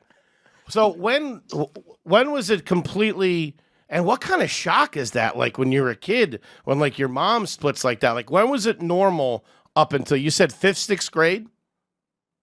No, it was a little before that. I'd say normal, what you would say normal. It's never been normal. Like my mom's mom, she lived with us early on too. And now you look back and it's like, oh, we had a really nice house. And she lived there to help pay for that fucking house. You know what I mean? So we always had something different going on, but normal, I'd say right around 3rd grade is when they started having, for me, that age, they started having trouble. When you started, and I remember asking in students in 3rd grade in my class, hey, are your parents divorced? Because we felt like these outcasts, but then you realize, shit, the people whose parents were together were the ones that were in the smaller statistical group. Yeah, and sometimes when they stay together, it more fucks up even more. Yeah. That stay together for the kid shit don't always work. Yeah, Uncle Hank's a product of that. I'll tell you, I would have been gone. That's fucking crazy. I'll say this, though. It is garbage to have like a grandmom or an aunt or something like that live with you. But when you're a little kid, that's so cozy. Because they fucking, they dote on you, dude, they spoil you. It's like a clubhouse, you know what I mean? There's just a bunch of people hanging around, It's like more people to do shit with, more people to take care of you or make dinner and shit. I love that shit. My whole family's Italian, so my grandmother spoke Italian fluently in the home to her sisters. And to this day, I'm bummed I didn't sit and learn that fucking language because I know she was talking shit about everybody. None of us. Oh, yeah, dude. She was probably holding court. Openly talk shit about what was going on and not have to hide or leave or go anywhere. Yeah, I wish I spoke a second language. That's the way to just do to it. Trash people. Something odd, too, like Korean or something like that. Yeah, just being in a green room fucking shitting on the guy next to you. Nothing better. What did you pick up from your grandmom? How's your Sunday gravy at the Sickler house? Well, I picked up. So that was my mom's mom that lived with us earlier. I was much, much closer with my dad's mom, who later I lived with and tried to save. But what I got from all of them was what you asked me about before. Like, these people literally died for us, and there was no way I was going to let their life be wasted or, be that drug addict or alcoholic or dead in a ditch. I mean, I should be dead in a ditch. I should have been long. I'm amazed. But all three of us, it was more about, living out the way our father and grandmother had instilled in us. And what ultimately ends up happening, I've reconnected with my mother and I've talked to her about this. I'm like, we made you look good. You know what I mean? You didn't have shit to do with that, but we did what we were supposed to do for the people we wanted to do it for. And ultimately we ended up making you look like a really good parent, and you weren't. Yeah. You know. Ouch. So what I got was integrity. I got heart. I got hustle. You know, don't be allergic to hard work. Mm-hmm. But what I did modify was taking a blue collar work ethic and applying it to a white collar world. Yeah, for sure. And not keeping that in the blue collar world. There's something about that blue, because same thing, both of our families, blue collar, construction and stuff like that. It's like when that's instilled in you in a young age, there's just something, especially when the family unites like that with that blue collar work, it's like put your head down and just fucking go. It's got to get done. It's going to get done type mentality of like, you have no other choice. It's either like you said, like just let go and become a statistic or fucking push through until, you know, the next level. And the fact that not only did you push to the next level, the fact that you're fucking killing it now is, you know, it's fucking awesome, dude. That's nice. I don't always feel like I'm killing it, but that's nice of you to say. You should be coaching wrestling or something. I'll take hot gym coach. I want to be hot. I mean, that was a powerful fucking speech. I was ready to get up and start doing some burpees on that. That was fucking Coach Sickler coming in the fucking streets of Hard Knocks. Yeah, my father was a crew chief at Pan Am, and his father worked at Bethlehem Steel in Baltimore. Yeah. So they're blue guys, and you know they both were in the military. I was not. You know what I mean? Like I'm not the man you fucking were at all. So the least I can do, and it's been actually pretty fucking awesome to sit here and on my own show and shows like yours and to sit here and talk about these people that meant the world to me, because it's the only way to keep them alive. You know, they would love to fucking know I was talking about their ass on these shows. Sure. Believe me, my grandmother, what you say about me this week? You know, that's funny. They were characters. You know, I definitely know I am a much watered down version of my father. I can tell you that. Oh yeah, I don't even fucking. I'm barely a man. I'll be honest with you. We're sitting. There's three of us sitting here talking into microphones about real men. That's what we're doing. Yeah. But that's good. All right, that's a fucking amazing backstory. So that just kind of gives us an idea how to kind of like tailor the question specifically to you. I'm interested in a couple of things about when you were living with your dad, like how he made it all work. But now I'm more intrigued about how you run your house now, and like what your habits are now. So we're gonna launch into a series of questions here. We're gonna play a little game called "Are You Garbage?" Just answer the questions as openly, as honestly as you have been, which is fucking fantastic. Yeah. I'll tell you what, I don't know if you're garbage or not, but I fucking love you. Yeah. I'll be rooting for you in the movies. Fucking remake Rudy and put the kid in. I'm fucking hooked. I'm about to put him on. Did you see the Joe Montana shit all over? Yeah, I saw that today.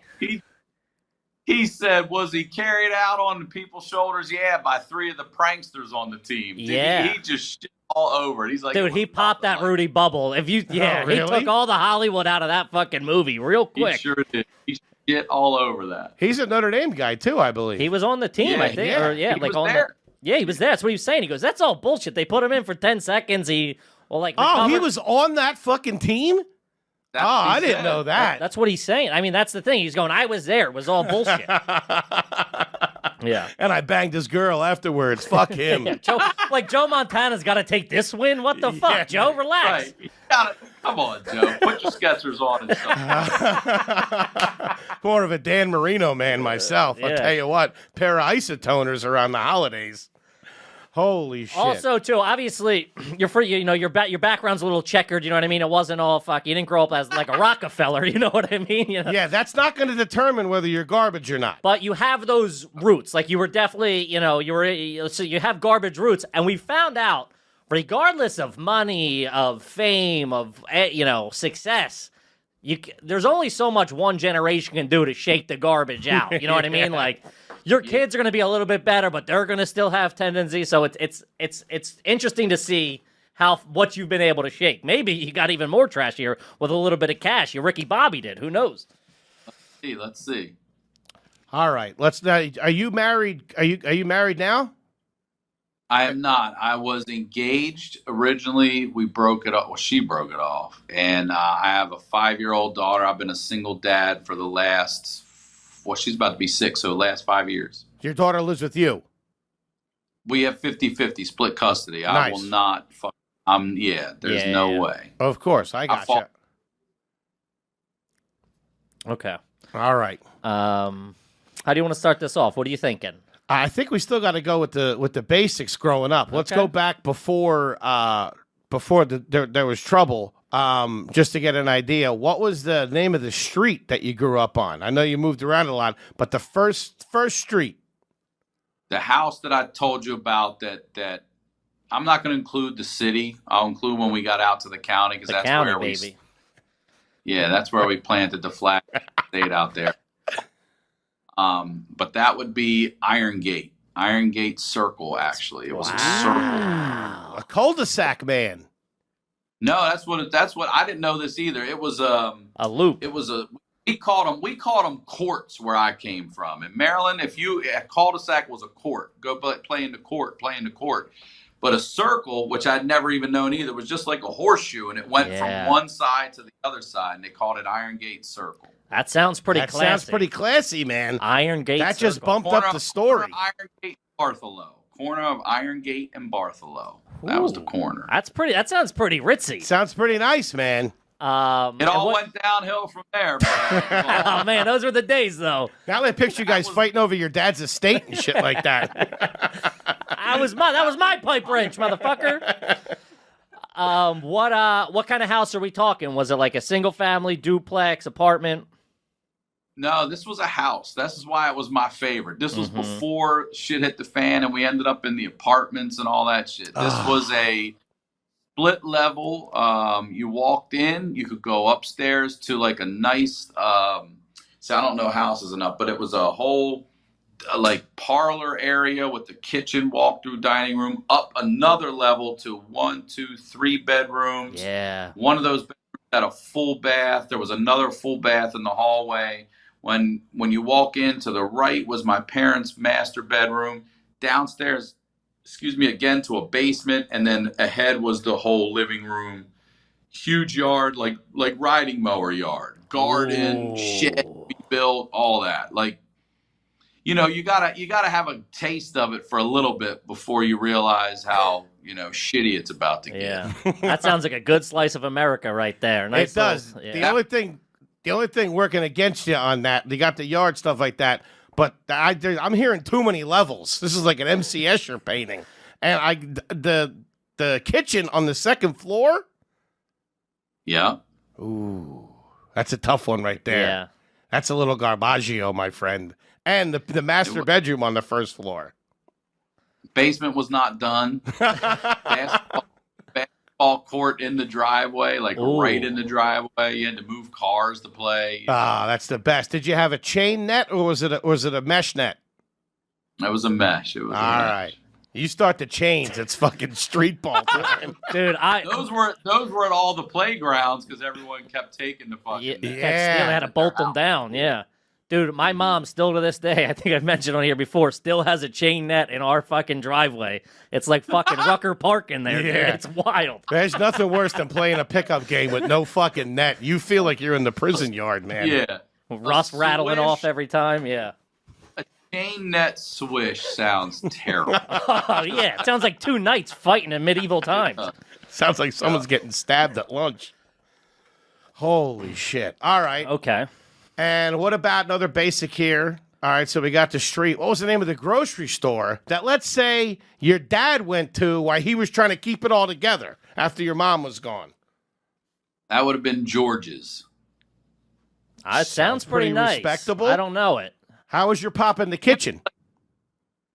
My dad, you know what I've always found, especially about military dads, is they kill breakfast. I don't know what it is. Yeah. Maybe they were up early. I don't know what it is, but if my friends asked me to spend the night, I would always ask, "Was your dad in the military?" I'm like, yeah. I'm like, give me your dad's rank before I commit. I want to know what he was. Dude, this guy breaks my balls all the time. My dad was in the fucking Navy. He was a cook in the Navy, and exactly what you're talking about. My mom can make every meal every night of the week, but come Sunday morning, the big guy was behind 2 cast iron skillets fucking frying up some canned potatoes and some fucking dippy eggs, and they were out of the park fantastic. My dad was a good cook. Steaks, burgers, and we all, we're Maryland through and through, so we would steam crabs and seafood all the fucking time. Like, that is something that's all over my IG. I still do that. I mean, I can't. Look, I am a backyard crab feast, barbecue, fucking hang out, horseshoes, beer, and weed guy. That is who I am. You get the newspapers out on the table, dump a bushel out. Everybody's got a screaming cold Coors Light. Fucking good night. I'm much out there with the kids playing some kickball, kicking the fuck out of that thing, talking. Going yard. Yeah. Coach Sickler goes yard again. I'd rather that than to go to any premiere party or any of these fucking red carpets I've ever done. I'd much rather that. That is who I am. I also imagine you probably don't take it easy on the kids and like let them win when you're in a fucking showing them how to play horseshoes for $20 a throw. They already have it better than I ever had it, so you're going to learn to lose. Yeah. You're going to learn to be a great. Ungrateful bastards. I love that. You're coming up fucking all class with me right now. I'll tell you that. Even with the horseshoes. Yeah, a horseshoe pit in the backyard is fun, but it's trash. If you're taking the refund check and putting in a horseshoe pit, you should be making some better investments. When you were a little kid, the first time you saw adults throwing horseshoes and being like serious about it, you're like hearing that clank, like what the fuck? Yeah, a couple of Michelobes going around. Man, that's a fucking man's game right there. I got one along that line. Did anyone in your family or you ever own your own tap for a keg? Yeah, I had an uncle that had a kegerator. Nice. Yeah, that's nice, dude. Yeah. That's clean living. Let's ask you this. This is a big one here on Are You Garbage? Now, if you didn't have one, you're still high up in the points, so don't worry. But at the house in the circle, did you guys have a garage? No. Actually, no garage. I'm trying to think. We lived in a shitload of houses, and I'm trying to think. I don't know if any of the ones we had, maybe when we lived in Texas for a hot second, we had a garage. We went down there for like a year when my dad got transferred, but we were there for nothing. But Ooh, a no, quick transfer move. And this is not gonna help my points any. It was just an outside driveway. But I've had multiple gravel driveways. They're the best when you tear out on one of them and your parents are freaking out. Driveway. Oh, dude, those are a tough look. Let me ask you this. Would they get it re-graveled every couple of years and they'd show up with a dump truck and you'd have to smooth it out? Nah, we played as is, Daddy-o. No. My buddy's dad, every couple of years, he would get fresh gravel put in and he'd have us out there on a fucking Saturday raking it like we were on a fucking chain gang, smoothing it out. So what I was trying to find out is anywhere in any of these houses, was there a second refrigerator maybe in the basement or in the house that was strictly for sodas, beer, and ice pops? Yes and no, actually. So no ice yes, pops. There was. We had a deep freeze in the house that my father died in. Okay, we had a deep freeze, and here we go. This will help your points. In that deep freeze. Oh God! So you put your dad for a couple of days. We used to go crabbing all the time. We had a little John boat. We'd go out into the Wye River off the Chesapeake, and we'd run trot lines, and the bait would be bull lips. You go to a butcher, you get the lips from bulls, you put them on every 3 yards, and boom, we're crabbing, okay? Well, Damn. You don't throw 100 yards of bull lips away because you can use that all summer. So what you do is you coil it into a bushel basket. God. Then you take that stank-ass trot line and you put that in the deep freeze. So we would keep our trot line in the deep freeze. Any venison, my dad hunted. Actually, when we got older, he didn't, but he still had friends. So we'd have some deer meat, things like that. So not soda and freezy pops and shit like that. We had man shit. Yeah, not the pussy shit. Yeah. Believe me, I got the message. I stink. Fair. I'm looking for a Capri Sun. You got fucking gopher ass in there. That's a man right there. I've never heard anybody talk about buying bull lips. That's Holy fucking shit. wild. Yeah. Damn. I kind of wish he was here so he could smack our heads together. I know, clunk us like 2 coconuts. I ain't never had no fucking high C cooler, fat boy. I'll tell you that. Oh man, we got one. We got a deep freeze cooler too, and my stepdad keeps bait in there for crabbing and shit like bunker and shit like that. So any meat or chicken, and whenever you start cooking, it smells like you're at a fucking bait shop. I'm like, I ain't eating this. I'll go to McDonald's before I eat this bunker steak. How about throwing a French bread pizza in there to fucking I know. bring up the real estate a little bit? Yeah, those deep freezers, they don't do good with smell. That shit bleeds. And let me follow that up with this because that's such a staple, and you seem like such a man's man. Growing up, would you have milk with dinner? No. Yeah, thank you, Wow. Mr. Sickler, the gentleman. Jesus, might be turning. I'll tell you what we drink much of, soda, because my father, again, he worked at the airport. He'd come home with a garbage bag of fucking Braille, Coca-Cola, Sprite. We drank way too much soda growing up. Way too much. What, taking it from the airplanes? Mm-hmm. But were they the little baby cans, the little mini ones? We get some of those too, but you asked me about the freezer, and now you reminded me. So we never put that shit in the freezer. We just kept that in trash bags in the basement, and then we would just put ice in a glass and drink a soda. It's in the tiny little cup. We kept dead animal parts in our. We ain't got no room for Shasta in there, I'll tell you that. Holy Exactly. shit. God damn. This guy's from Is the this fucking... common knowledge? This is a crazy fucking story, man. I love this. This is my story. It feels normal when you're living it at first, I'll tell you. You don't realize how different it is till you go over to your friend's house and you're like, hey, you guys get hugs and syrup? Oh, ain't that the fucking truth? Woo. Okay. God damn. I feel like I might get you with anybody. Do you know anybody that ever played semi-pro football? Yeah. I do. Yeah, they did. You're talking to one fucking tight end. Actually, it's actually professional football. So, well, I'm friends now with Orlando Brown Jr. from the Ravens, the right tackle. Oh, damn. Okay. The great line and on the greatest rushing team in the history of the sport. But also, I went to high school with a guy. I'm still friends with him. His name's Mark Orlando. Shout out to Mark Orlando. He was a wide receiver.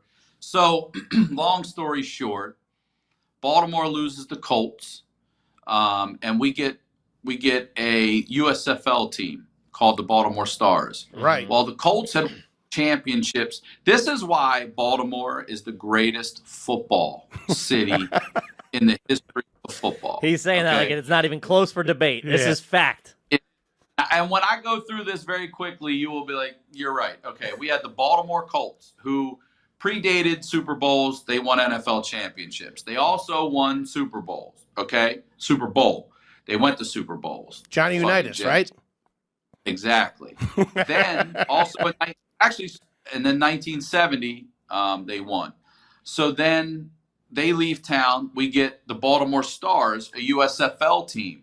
They win the championship. Damn. They leave town. We get a Canadian football team called the Baltimore Stallions. And to date, the Baltimore Stallions are the only U.S. team to ever win the Grey Cup championship. They leave town. We get the Ravens, who have won 2 Super Bowls. Every fucking team in football that we have had come to our city has dominated and been to the mountaintop, period. There's not another city that's ever had a Canadian team who's won a championship. Yeah. So automatically, Baltimore in every fucking version of football has hit the mountaintop, and it's why it's the greatest football city. Now, Mark Orlando wasn't semi-pro. He was actually a pro, and he was a receiver for the Stallions who won. He was on the team that won the Grey Cup. Damn, that's pretty flawless fucking. You can't even know that. I don't even know anybody that can rebut that at all. You can't argue with that. I just feel bad. Everybody keeps leaving town on you. Your fucking mom, fucking football teams. Can't get anybody to stay and give this guy a fucking hug. Jesus Christ. Lamar Jackson better not fucking move anywhere. God forbid if something happens to that kid. Oh, I love him. I'll be honest with you. He's a fucking good kid right there. I'll tell you that. Man, it's just have someone like that on your team, because I love football, so I'm a big fan of a lot of guys, but to have one like that on your team where you're like, fuck yes. Yeah, and he's a fucking good dude. He is, yes. All right, holy shit. What a fucking tale we are spinning here. What was your first car? Because you were out on your own pretty quick. First car I paid $500 for. It was a 1982 Toyota Corolla Tercel. Oh. It was people argue with me that there wasn't a Corolla and a Tercel. There was. I've had to prove it online. There fucking was. It was blue. It was matte paint. It didn't even have a finish. I bought it off my high school soccer coach's son. And what I didn't know, the fuel filter had a hole in it. And my buddy and I drove it all the way to the beach. And this thing's spitting gas right into the vent. We were so fucking tired when we got there. But we didn't know why. Everybody's like, wow. We're like, we're going to take a nap, man. We're exhausted. Got 3 brain cells left. I used to jump that car. We used to jump that shit on roads that have big hills. We'd all get out and jump our cars. Holy shit. That reminds me, you don't see this too much, but asking somebody for a jump, do you remember having to do that shit? I don't feel like anybody would do it for you now. Who the fuck? If somebody asked me for a jump, I'd lock the be like, doors. get your shit together. Yeah. You're not fucking putting that on my car. No. Blow my shit out. Yeah, whatever. You don't know how to treat your car. You're not touching mine. How many miles were on that Toyota in the end? Do you remember? I don't remember on that one, but my favorite car, which was my second car, was a 1990 Honda Civic with original rims, and I put 280,000 on that car. God damn. That's fucking something else. My favorite. Yeah, those foreign cars in the 80s and 90s, you'd put like fucking 2 million miles on them and then fucking sell it to a high school kid. They ran forever. Yeah. It's a lawnmower. Yeah. Gang, we know everybody's going through a tough time right now, but I'll tell you what, we've got the cure, and of course we're talking about dickatyourdoor.com, gang. Holy cow, folks, let's face it, everyone's bummed out right now. So why not send your loved ones or your enemies some delicious chocolate dicks? Oh, yeah. That's the ultimate face-so right there. Check out what I'm working with. Woo, mine would be a morsel, but that's neither here nor there. I mean, gang, who knows? This might be the one thing that'll keep your grandma alive. Or kill her. Dickatyourdoor.com makes 100% handcrafted chocolate in the shape of dicks. What more do you want? You can send them anonymously or grow some balls and put your name on it. They also make prank greeting cards that make fuck noises when you open them. Nice. A little squeaky squeaky when you open a card, huh? About. Put a C note in there and a little bit of fucking. So check out dickatyourdoor.com, and if you use the promo code GARBAGE, you'll save 15% on possibly the most delicious chocolate dick you'll ever have in your mouth.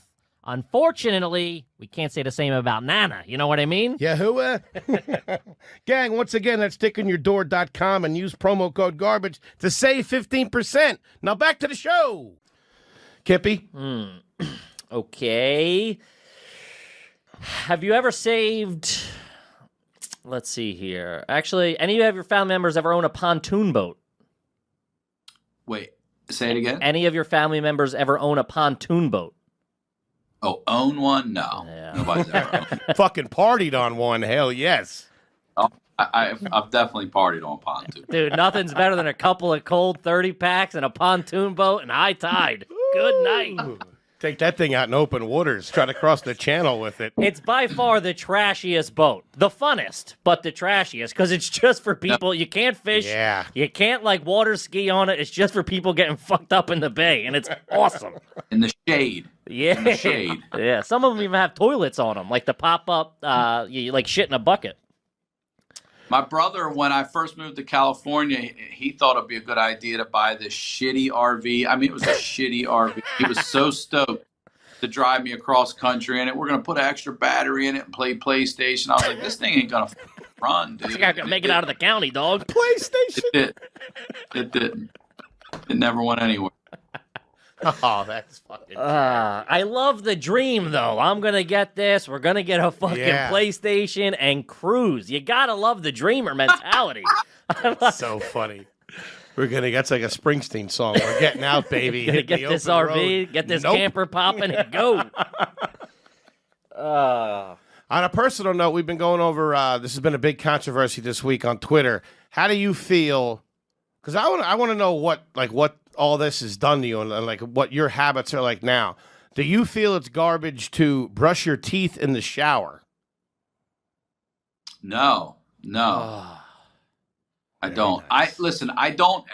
Here's when I do it once in a while, and it's if I'm doing it in the morning when I wake up. If I'm going to, look, you want to know about me? I like to shower at night. I don't like to get up and shower in the morning. I shower before I go to bed. I get up, and then I'll wash my face and stuff like that. Unless I sweat real bad tonight, I don't shower in the morning. But when I do, I brush my teeth in the shower because I like to multitask. I like to get shit done. There you go. Spoken like a gentleman. That fucking ends that debate right now. No, it still creeps Brushing your me teeth out. in the shower is good. No, Why he doesn't wouldn't do it you? all the It's time. It's too dirty for me. I mean, there's people, who knows what's going on in the shower. People are washing their ass. People are peeing. It's a whole scene in there, right? Are you laying down and brushing your teeth? I'm a big bath kind of guy. I don't know if you you're picked up brushing on your that. teeth in the bath. All right, Now that's a fucking another Then you story have a right point. there. Running it under the faucet while you're filling it up. Shaving your legs. Nasty. Woo. That's All right. a good one. I got one now. Let's see. Is there currently a purple Crown Royal bag in your home today? Nah, no Crown Royals. Okay. The thing about people saving those bags is that's a real garbage move. People think that's fancy, so they're like, I can't throw this out. I got to put some coins or golf tees in here or something. Yeah, some dominoes or something. What about a TV tray? Is there a set of TV trays in your house right now? No TV trays. Okay. No, but bad. I'll be honest with you. I'd love to have it. If you guys know a guy that delivers that to LA, hook me up. Where do you normally eat your meals? Will you when you say when you have your daughter, will you set up it's dinner time and do it at the table, or will you rock it in front of the TV? With my daughter at the table, solo in front of the TV. Yeah, Nice. Nothing's better than that. And what's your favorite thing to cook for yourself? Oh man, I don't know. My crab cake. I like to grill, but if I'm gonna cook, the crab cake I make is probably the best thing to make for myself. But I also I go to the seafood market and I just grab shrimp and I'll take them home and steam them up real. It takes 5 minutes to throw some Old Bay on some shrimp, steam them up. They're great.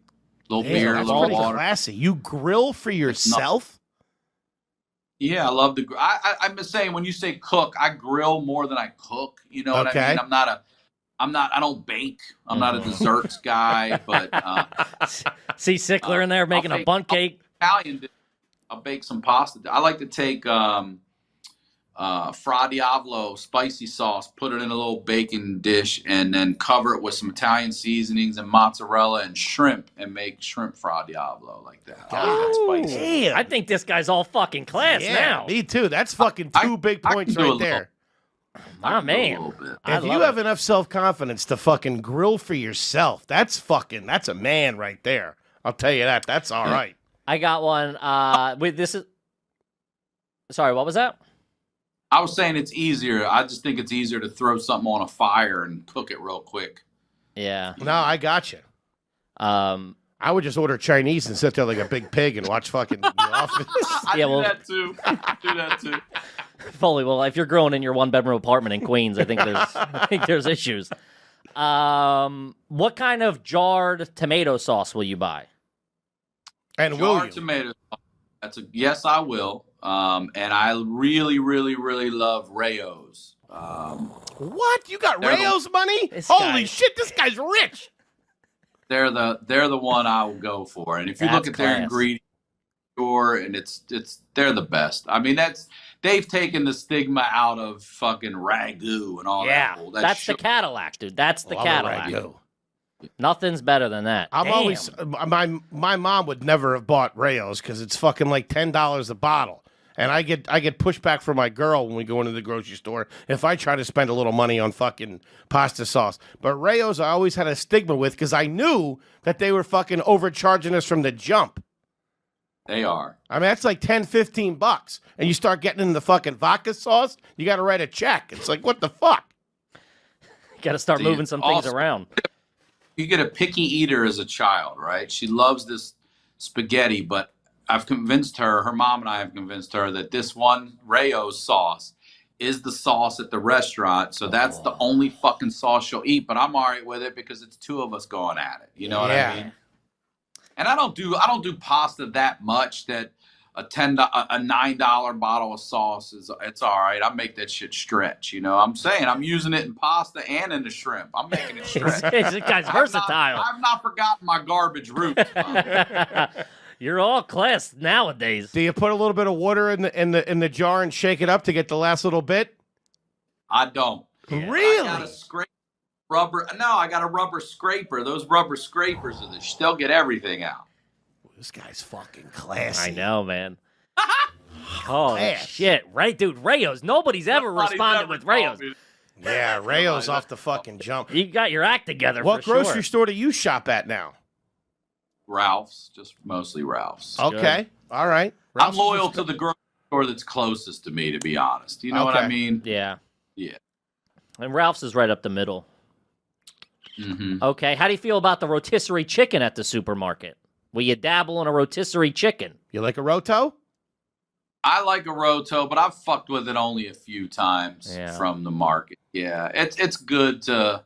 And plus, if I'm being honest, I'm wasting most of it because I just like the breast meat. Yeah, me too. There ain't nothing. But, dude, they're like $4.99. You get a perfectly cooked bird. I'm a skin guy. I like the skin. I slice it real thin. I like to slice it real thin and then make little. I love sandwiches too much. Oh, come on. You're talking to two sandwich guys over here, right?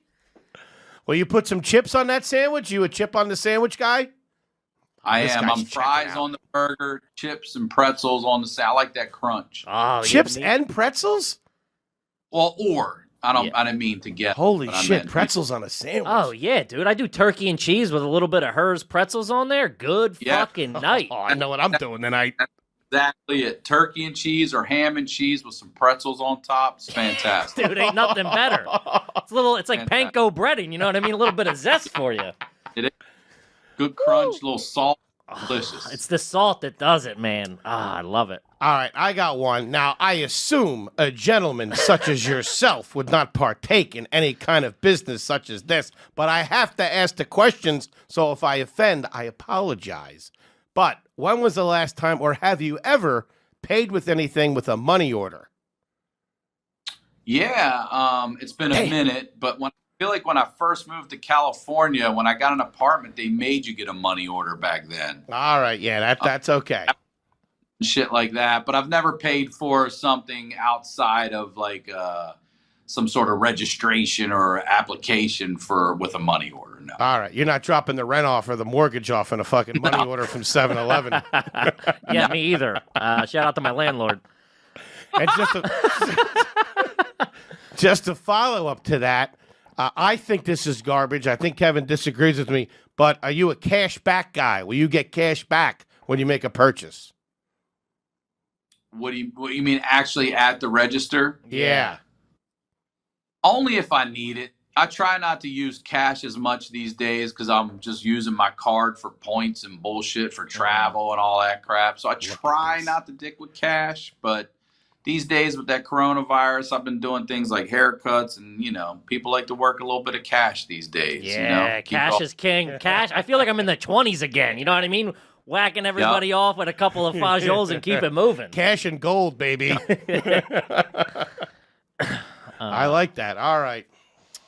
Pretty fucking classy, you Mr. might, Sickler. Dude, this guy's fucking bulletproof now.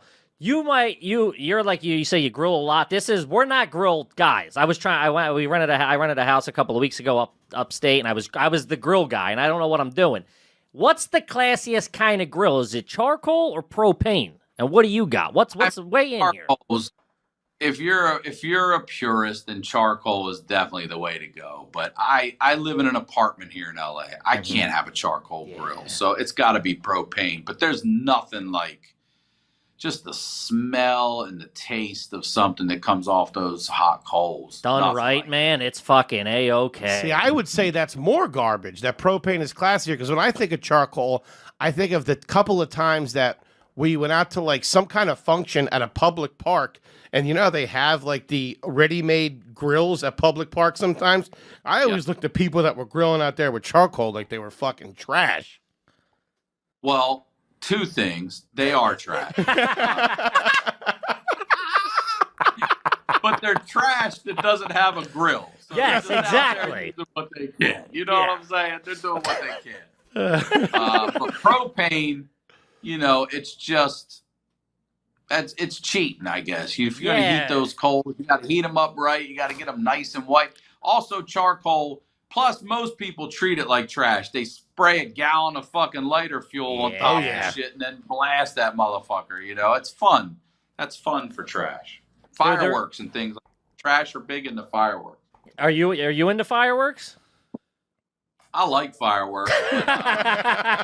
The sip. I like fireworks. My brother in Delaware gets like the legit ones, and he'll fire 3 or 4 of those motherfuckers off, and it's just like it's insane. Yeah. You should add to your questions. I don't know, maybe you have this, but for trash people, any fireworks injuries, you should add that to your list of questions. Oh yeah, that's we've touched on that. I almost lost an eye to a black cat when I was like 7. Yeah.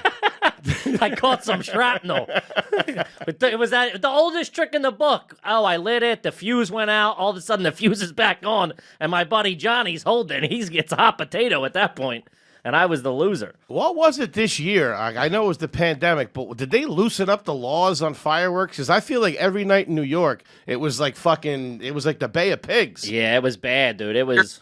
It still hasn't stopped. It was every night and I mean, we were talking about cannons, like big ones. Dude, it was like D-Day in my neighborhood every fucking night. I was waking up at 4 a.m. like we were taking mortar fire. Fucking Saving Private Foley over here. Yeah.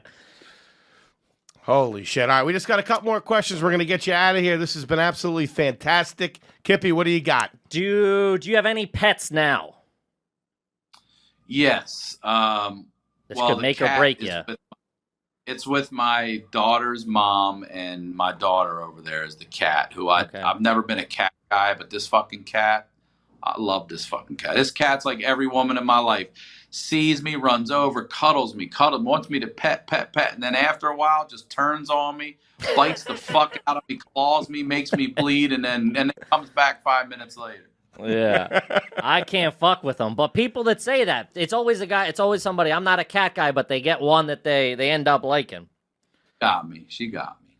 And plus, she's internet famous. When my stepson was like, God, I don't know, 7 or 8, the cat was laying up on this little balcony, like this little walkway area where his mom lives, and he rode his bike by and put his hand up and give her a high five, and she straight up high-fived him, and that cat's got more views. I think I've seen that. That's my stepson, cat high five. I'll never outdo that. Damn, he knows famous cats too? This guy's checking all the boxes. Yeah, I like got it. A-listers in his family. That cat's pulling weight, bro. You don't pull weight in this family. You're gone. Yeah, learn from an early age. Yeah. Body's got to pull their weight.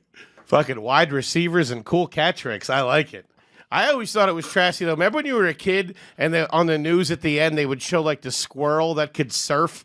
You'd be like, what the fuck? Dude, I've met that squirrel that water skis at a boat show in AC. And, dude, Peanuts knows his way around a fucking above-ground pool. He was all coked up at the keno table. They were feeding him ketamine, but he knew what he was. He was doing a one-hand, the wave. One-handed and shit. Yeah. All right, Kippy, what do you got? All right, I saw this. This is a Baltimore thing, and this is bananas to me. Do you do sauerkraut at Thanksgiving? I don't know. What? Okay. That's a Baltimore thing, though, right? Do you know that? To answer your question, I don't know. I grew up in an Italian family. So for us, all traditional, Easter was ham, Thanksgiving was turkey, but we had lasagna, stuffed shells, baked ziti, all that. So we never had some fucking sauerkraut. Well, somebody was smacked. Your grandma would have slapped the shit out of you. Yeah. I can't believe you didn't ask that question to a gentleman. She would have spit on the floor. That question did not come from me. I just want that on the record right now. Sauerkraut. But I'll tell you a southern thing that we like is French fries with gravy, like brown gravy, Thanksgiving gravy. Come on. Yeah, I think that's a fat guy thing. I fucking love it, too. That's fantastic. Throw a little cheese on there. Good night. Mm-hmm. Kippy, you got anything else? Let's see here. I think I got one more for you. Anyone in your family ever own like a trick remote control car? Like one that hit like a top speed that you had to fix and, you jumped it off like a fucking baseball field or something? I'll tell you, not the RC cars, but we had a quasi uncle. I guess he wasn't really an uncle, but an uncle. Which is always trashy, but they're the best. They're sometimes awesome dudes. Forget about it. He was into the RC planes. He was into the planes, so he got us into a plane briefly. That's pretty We got cool. into a plane. That's not too bad. I had a helicopter that never made it off the ground the one time. Oh, yeah. I lost a drone a few weeks ago with my nephew. That thing took off. I was in some high grass. I was like, that's it for the drone. Come on. I'll get you a BB gun. Fuck that. Yeah, Holy shit. that's it for me, man. That's it. I got to say, let me ask you this, because a past guest on the show a couple weeks ago stunned us with something.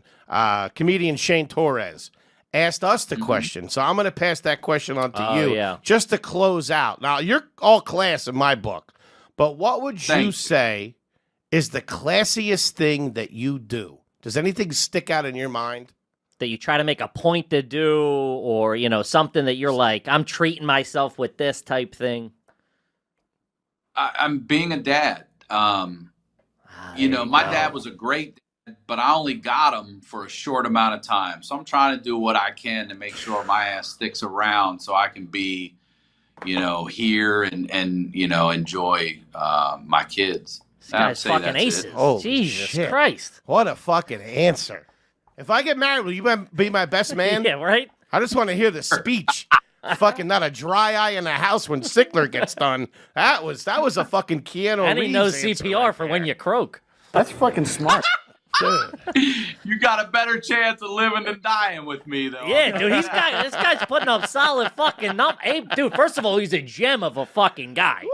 Sat through all the tech issues we had, figures it out, does it on the fly, saves lives. Damn. This guy's fucking, yeah, man, flawless in my book. 100% class, ladies and gentlemen. Mr. Ryan Sickler. Yeah, Holy buddy. Thank you shit. so much. I appreciate the